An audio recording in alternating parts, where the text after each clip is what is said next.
Ce week-end, le club testerin des Corsaires du Bassin a accueilli les quarts de finale de National 2 de roller hockey.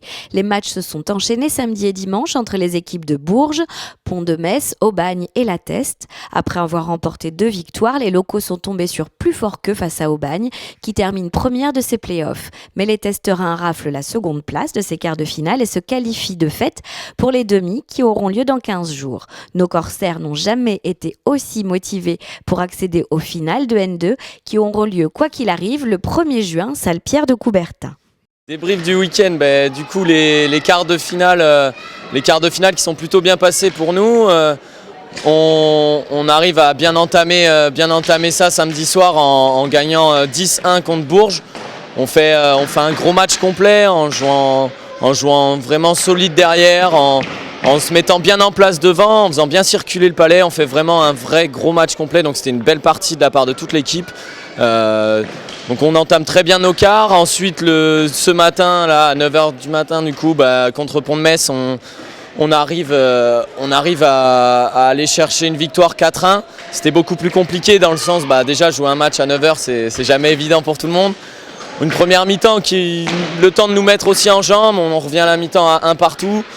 Au final on arrive quand même à gagner ce match 4-1 sur une belle performance à nouveau de l'équipe, bien engagée. C'était un match bien rude qui a laissé un peu de jambes sur le terrain, on va dire. Mais donc c'était une belle partie de l'équipe encore. Après, voilà, là pour le dernier match, on perd 4-1.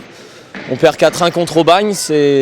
C'était une belle équipe en face de nous. Ils étaient amoindris physiquement, du moins numériquement, pardon, parce qu'ils n'étaient pas beaucoup.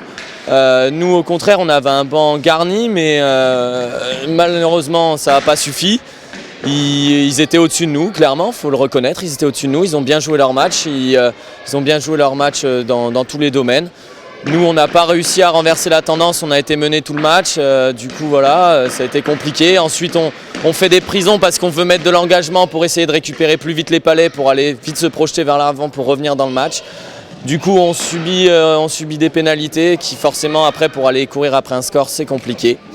Donc du coup, on perd 4-1. Après, tant mieux, c'est comme ça qu'on apprend.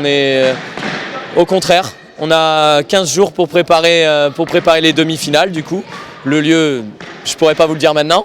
Mais voilà, on a 15 jours pour préparer ça. En juin, en plus de ça, on accueille les finales.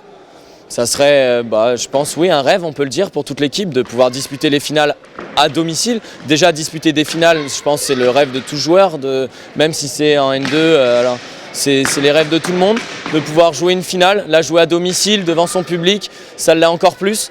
Après, il n'en tient qu'à nous, le destin il est entre nos mains, c'est à nous d'aller chercher ça. On est à 3 matchs de pouvoir réaliser ça. 3 matchs, il faut aller chercher ces 3 matchs.